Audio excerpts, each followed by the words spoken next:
I'm going to start off with a quote from Jason Doherty, who's obviously out with a cruciate for Mayo at the moment.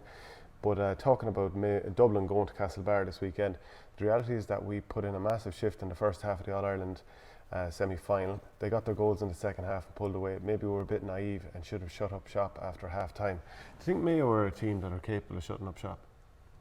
I think a couple of years ago, the quality of the defenders that they had, that was probably one of the biggest things they had, wasn't it? That they always used to say that they trusted their defenders in kind of one-on-one battles, but because of that, they didn't really maybe afford the protection. I mean, so the phrase shutting up shop automatically to me means you're going to be playing 7-8 defenders to try and kind of do even like 14 inside your 45 at times. But like, I suppose if you look at the volume of Mayo defenders that have got all-stars, it's kind of indicative of that. Like Harrison, Barrett, Boyle, Higgins, that they kind of trusted their guys in these kind of one-on-one positions, and they play that sort of game where they kind of went to the opposition. I suppose the dam kind of burst, didn't it, kind of after half-time in that All-Ireland semi-final last year, after they probably kind of matched Dublin for about 45 minutes. The shock was on there for a little while. Yeah, it was, but I suppose when I'm saying shock, I'm probably thinking of maybe the older Mayo team, and you're kind of looking, I think there's kind of a sign. I suppose Andy Moran was the biggest highest profile retirement over the winter, but you even just look at the team sheet last week, and even just kind of looking at the highest game Donegal, it's heavy on the experimentation, isn't it? There's a lot of kind of unrecognisable to the outside, obviously, guys within the county would know them, but there's definitely maybe a sense of they're trying to unearth some new guys and trying to push on now. Yeah, and that's something that Horan has kind of suggested, that he's not going to change tack too much, not going to make too many changes, give the same lads who drew with Donegal another shot again.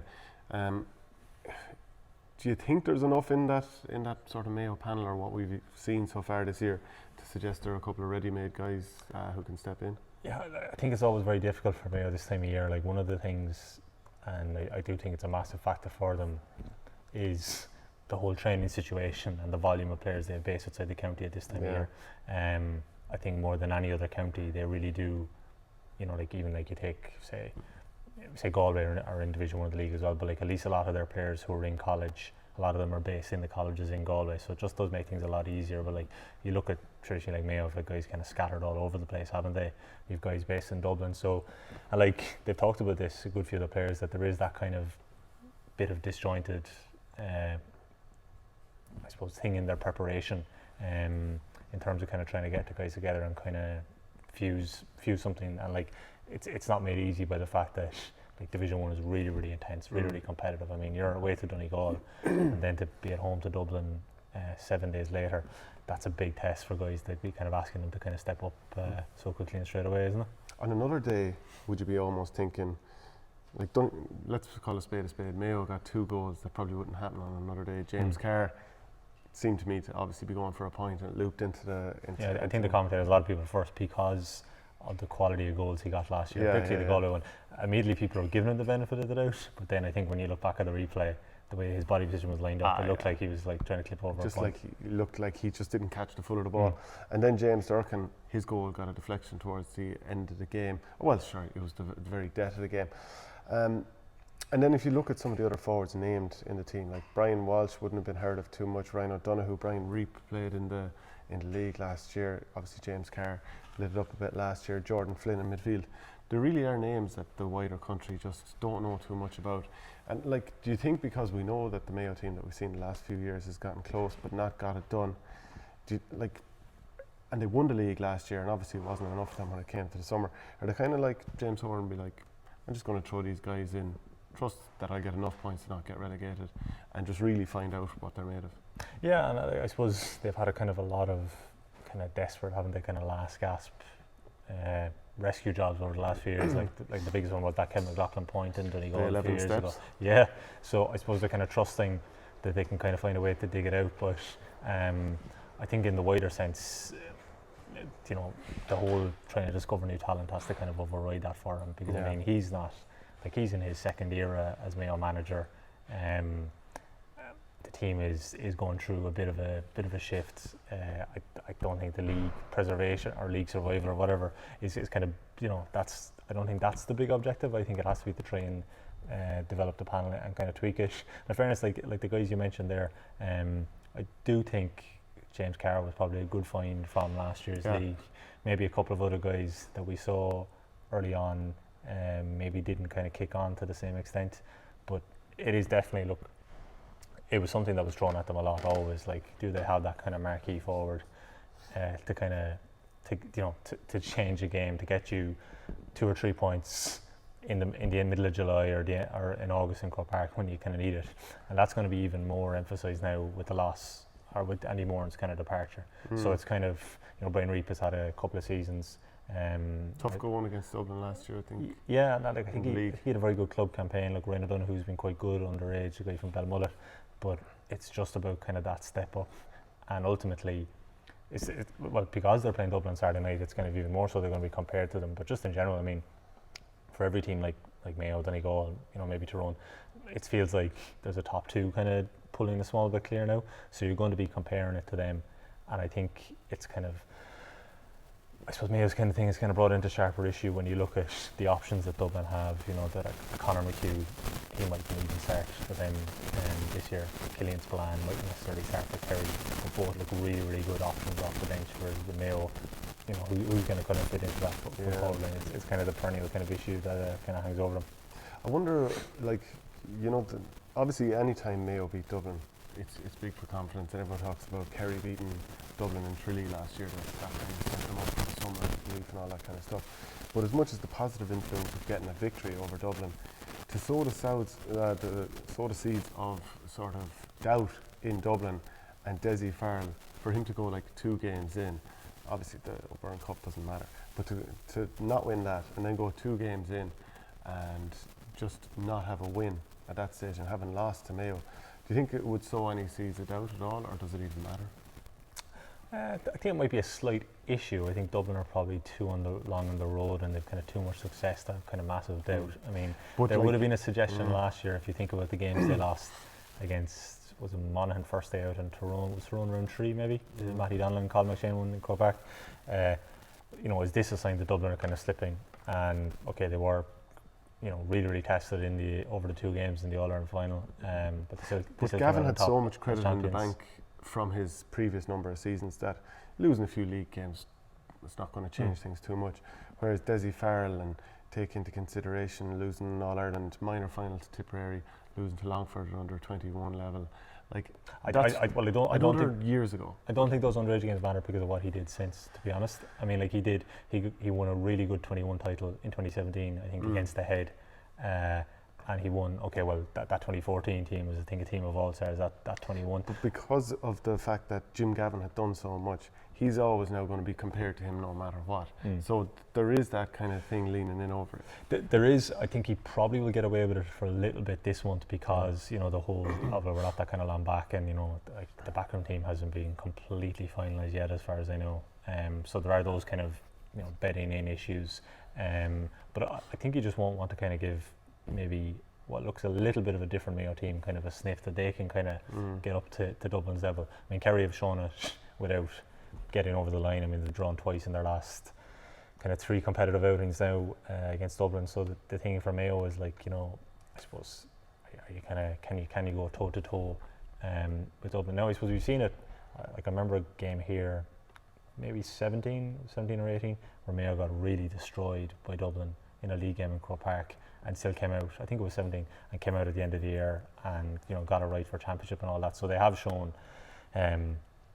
that whatever way it goes in the spring, that they can kind of up it come the summer. But I think it is stretching back now. Is it the 2012 in Castlebar since they last beat Dublin in the league? So that is something that I think the longer it goes on, they will kind of correct. But I would say, if I was for James Horan for now, you'd be thinking 3 or 4 or 5 new names you mentioned, kind of from midfield up. If they can kind of go toe to toe with Dublin for kind of about 60-70 minutes, I think that would be a good sign of progress. Because it already looks like Aaron Byrne is capable of stepping up. Conor McHugh looks like, and of course being an Fianna man also will probably mean that Dessie Farrell knows what he's capable of from having managed him at club level. Yeah, and like Byrne is kind of the new one, because McHugh is kind of, he's been on the fringes of the Jim Gavin, or the later era, Jim Gavin era. But like, he was brilliant in 17 for the 21s, and then I think he might have played a Burn Cup after that. I don't think he really featured in the league. So it's taken him to now. Like the Fianna had a good enough club run last year, you know, involved that brilliant quarter final against Ballyboden. You know, maybe I suppose Dessie spent a whole year looking at him in club training, and he's probably, you know, he obviously had him as a 21 17, then he's seen him as a 23-year-old in 19, and he's able to see how much the guy has developed, and he probably thinks maybe now that he's ready. And what I was just very impressed with last week is that he just looked so comfortable, didn't he, kind of in the last 15 minutes, and kind of playing the ball around and taking the right options. And that's the kind of beauty of Dublin, that, you know, Sean Bugler was the guy last year who kind of came into it, that these guys just seem to kind of slip in seamlessly. Maybe have done a year kind of, I suppose, serving your apprenticeship, but then that they're so comfortable kind of getting into the system, and, you know, leaving the likes of Fintan and Kilkenny can lead the way, but you're kind of supplementing it then alongside them. Because those are the sort of young players who look like they're going to step in. Like there are a couple of defenders in that Dublin panel who've been crucial over the last decade that are probably coming towards the end of their career. And then you have Rory O'Carroll stepping back in. Now, you mentioned Sean Bugler did so well against Tyrone last year. That was probably a tough day for Rory O'Carroll, who's back after a few years out. Probably had a tough time when he came on, gave away a couple of frees the last day against Kerry. Do you think that more game time would actually bring him back to being that brilliant full-back that he was? Like, he's 30 years of age now, as I said. Do you think that he can get back in? Because a couple of the guys are probably 32, 33, close to being on the way out. So he's still got great experience, wouldn't be overawed by an occasion. So will game time bring him back up to the level? Yeah, I suppose it kind of depends who you're kind of facing, though. Like game time will kind of get you up to a certain level, but I mean, say the games you mentioned, like that Tyrone last year, that was the kind of McShane and Donnelly axis inside, like, which, you know, we saw was so effective. I'm not sure did they play in that game because it was a dead rubber for both teams. Oh, sorry, you're on with the Super 8s game. Sorry, I was thinking of the the league game here last year, where they kind of they both did wreck. Yeah, sorry, they didn't play in that game in up in Oma. Yeah, it's just a difficult one, isn't it, to try and get back. I mean, even you think like the game has kind of moved on a little bit from kind of the fullback sort of play that he would have kind of started and been used to, but like, I suppose Owen Merchant kind of came into the defence last year. You wonder, will there be another couple that will kind of come into the frame over the next while for Dublin? I mean, there was a good, like, a guy we would have seen underage who I thought was quite good was Sean McMahon from Raheny. He would be involved with DCU, winning the Sigerson Cup this week. Like that DCU team, like that, like say Evan Comerford and Bugler, but there was a couple of other Dublin names that you wonder, you know, is that the kind of next wave that's kind of going to push on? Because I suppose the departures over the winter were attack, really, you know, Brogan and O'Gara. Still that kind of defensive mainstays are still there, but, you know, Cian Sullivan, Philly McMahon, like, they're all not going to be kind of around forever. So as regards where the kind of next wave to come back on. So yeah, it could be a big league for O'Carroll if he gets that kind of sustained run of games to try and kind of work himself up into that way. But it's like, it's a tough environment, isn't it, to be kind of coming back into, like, you know, I mean, I see, like, I was thinking, if you look at some of the guys come back from Aussie Rules this year, like Kieran Byrne and Kieran Sheehan, like, they're coming back into Division 3. It's probably a little bit, must be a bit of an easier adjustment to kind of settle back in. Whereas, like, you think Tommy Walsh came back in with Kerry, a Division 1, like Rory O'Carroll, like, you're just pitted against the absolute best week in, week out. The way the league is so congested now, there's not much time for respite. And then in Austin Stack Park this weekend, Kerry against Tralee. Kerry against Galway. For Galway, they'd beaten Monaghan last week, kind of got away by the skin of their teeth. Kerry, of course, pushed Dublin all the way and got that draw at the end with David Clifford's free. And important for Kerry to be winning this game, or more important for Galway? Well, I think personally, I suppose because the team has been named, I think the most interesting thing about this is the Galway team and the changes they've made. So to name it so early in the week. Damien Comer back. Yeah, Joyce has started doing that actually, which is interesting. You know, there's a lot made in the rugby at the moment, isn't it? That Andy Farrell is kind of bringing it forward 2 days. You know, I mean, like Kevin Walsh, you know, it was kind of late on a Friday night, or sometimes maybe not unveiled at all. But it is interesting, like the fact that I suppose Damien Comer back first of all for his first start. He kind of came on as a sub against Mayo last year and last week. So people will be looking at his form, and then I think the big one is, for me anyway, is Ronan Steed at midfield, because all this thing, I suppose, the last couple of years, the Cur Finn being so dominant, it doesn't always work, it doesn't always transfer to intercounty, but have these guys been hampered by the fact that they've had such long club runs because they're only kind of trying to come back into a system in April. And I did think I have a bit of sympathy for Kevin Walsh when he kind of made that point that, like, look, you've been working for about 6 months with guys and you're trying to integrate these players back in, you know, at the end of April, like, and it just, I suppose Ian Burke and Bernard Power and Liam Silk have kind of been the only 3 really, haven't they? Yeah. But I think there's about 9 or 10 of them involved in the Malloy's panel. been kinda in and Yeah, out. Kieran Malloy as well, yeah. But like Steed, I think he hasn't played for it in 3 years for Galway. And that he came on as a sub, and he was like so dominant. He was man of the match in Curfin's last 2 games. Is there going to be that kind of a gulf? You know, like how much of kind of a gap is it? Can he impose himself on a game to that extent? Like, you know, and that's a big test to be kind of putting him into. That's not an easy run out in Trim Stadium, familiar for your first game, trying down the Tralee. You know the way, like for Galway, it's been sort of frustrating watching them over the last number of years. Like it's been turgid football at times. It's just felt like the whole thing was dour, and you hate the idea of even going to watch their games. Whereas now I feel like there's a good chance that we're going to see inside the opposition 45, Shane Walsh, Ian Burke, Damien Comer, a full league to see how they can develop. Like I'm actually Robert Finnerty being the other one as well to get the goal last week. And could have had another one. Yeah, and like I thought his finish for the goal was so tidy, wasn't it? Putting it onto his right, like you know. I think a lot of it feeds into, because of the way Porrick Joyce played the game as a player. You know, he's kind of one of those kind of swashbuckling inside forwards, doesn't he? You know, 10 points on the final. People look at a manager sometimes, don't they, and think they can remember him as a player and think, oh, that'll be expressed. Like, you know, you look at some of the new managers, like what the main thing people are saying with Brian Lohan and Claire Hurling, oh, he's going to bring some steel and kind of aggression back into it because that's the way he played the game. Doesn't necessarily always work out like that, but the thing about Galway is that obviously the attacking talent is there. I'm not sure if they have quality everywhere on the field, though. There's a couple of areas they're possibly overloaded with brilliant attackers. They don't always get the best out of them, but maybe the fact that they're lacking in a couple of other areas hurts them. Yeah, and like I suppose kind of getting the attacking dimension, and I think what sort of a bounce he can get from the Curfin players, I think will be the one, because like I said, there is the 3 or 4 established ones, but then like you wonder, will Jason Leonard, will the Farrahers, will they get a bit of a go now because the change in the calendar? I think the subs haven't been released for this week, so I don't know if he brought a couple more onto the bench, given it's only 2 weeks after the final. But like Steed is the one starting, but like I'd say that was a really important one for them last week to get off to a winning start. Like you lose the first game and then you're heading down to Kerry, you know, and say it could be quite difficult to win down there. Yeah, it feels like a shot to nothing now. Exactly, because they have the comfort of having come out of it last week with the 2 points. We'll move on to Monaghan Tyrone. Tyrone beat Meath by 5 points last week, whereas obviously we just mentioned that Monaghan lost their game. Is this the sort of game that you're even, like, does this whet the appetite, this sort of game?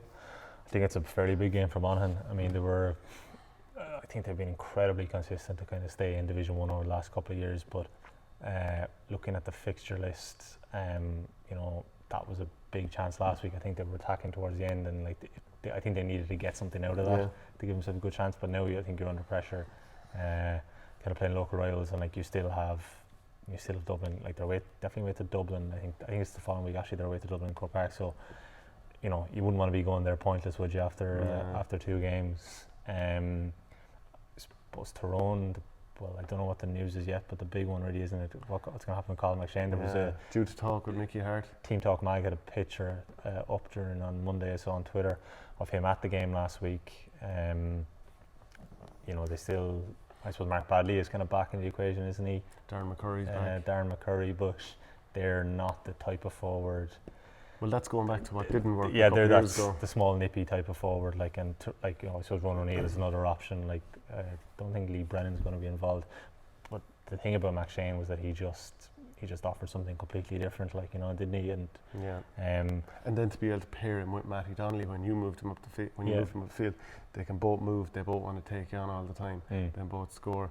Just feels like they're going to take a real step back this year if they don't have him. Yeah, so like that would kind of nearly be almost as big a kind of an outcome for it, like, you know. But I think it's a big one for Monaghan if they are going to get like if they are going to kind of stay up this year, like, and like I think that the way they would have looked at the fixture list, you know, I think Galway would have been identified as the one that they could get something out of.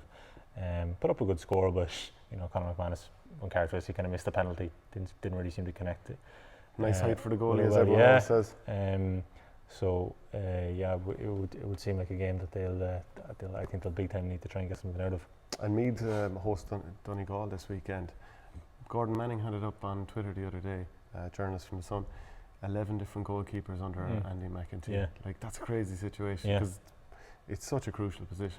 And like changed the goalkeeper at half time last week. You know, like I suppose you think about like like Joe Sheridan got a go in it. Yeah. Is it David Gallagher would have come out of retirement? Yeah, at 38 or something like that. Yeah, so there's definitely been issues there over the last couple of years, and that kind of showed last week. And again, probably similar to Monaghan in that, that's a tough start, having lost to Tyrone. If they don't manage to kind of maybe get something out of it at home to Donegal, who they probably would fancy themselves a little bit more against, because they're fairly competitive in the Division 2 league final against them last year, before kind of Michael Murphy had his big kind of impact in that game inside Nick Rowe Park. And like so many sides when they've come up from Division 2 over the last couple of years have found it, like I suppose Roscommon were kind of one big success story, but there's been a good few examples of teams like remember Kildare under Cian O'Neill didn't win a game. It is a huge step up. I know a couple of people, other journalists have suggested like that the old 1A, 1B, 2A, 2B format was fairer in that it didn't create that gulf. Yeah, because right right now you now even see in the hurling, it actually suited teams the last couple of years to be in 1B, because teams were winning out of that division, because they don't have to go to the pin of their collar every single week. Yeah, you can almost build to the knockouts where the competition increases. Yeah, but it's just like in football, I think there's such a jump, isn't there, from Division 2 to Division 1, and it's I suppose it's just interesting when there are the two games on Sunday, and it would strike me as that both home sides, even though it's only 2 games in, but just looking at the fixture list and given that they didn't manage to get something out of last week, I think they're pretty crucial games for them, because I think you're seriously on the back foot if you're going into round 3 with 2 defeats already under your belt. They met in the Division 2 league final last year. Meath Donegal, yeah. Donegal won that game. McBrearty, he could feature. He looks like he might be back. Ryan McHugh, Quaylen McGonigal and Neil McGee, they're all doubts. Leo McClune has retired. Definitely they need to get McBrearty back on the field, because if you have McBrearty flying, it feels like this is reheating an old conversation. But if McBrearty, Murphy up the field a nice bit, and Jason Brennan flying, like that's as, I don't know if it's quite as good as the very best forward lines in Ireland, but it's not far off it. Yeah, no, like there's massive potential there, but still probably should have put it to bed last week. I mean, they kicked 19 points and missed a fair few chances. And the goal went in, was it 76 or 77 minutes? Whereas now, if you don't win away to Meath, who would be seen as a very beatable team for most teams in Division 1, having let a lead against Mayo slip, you're going to come up against some big opposition after that. You're putting yourself in serious bother of relegation. Yeah, so I think they're going to, you win this week and you're not kind of looking back in a massive kind of regret over that Mayo, or over the Mayo game. I suppose this is the week-on-week thing, isn't it? You kind of have to kind of quickly switch from not looking back to kind of quickly kind of shifting your focus forward again.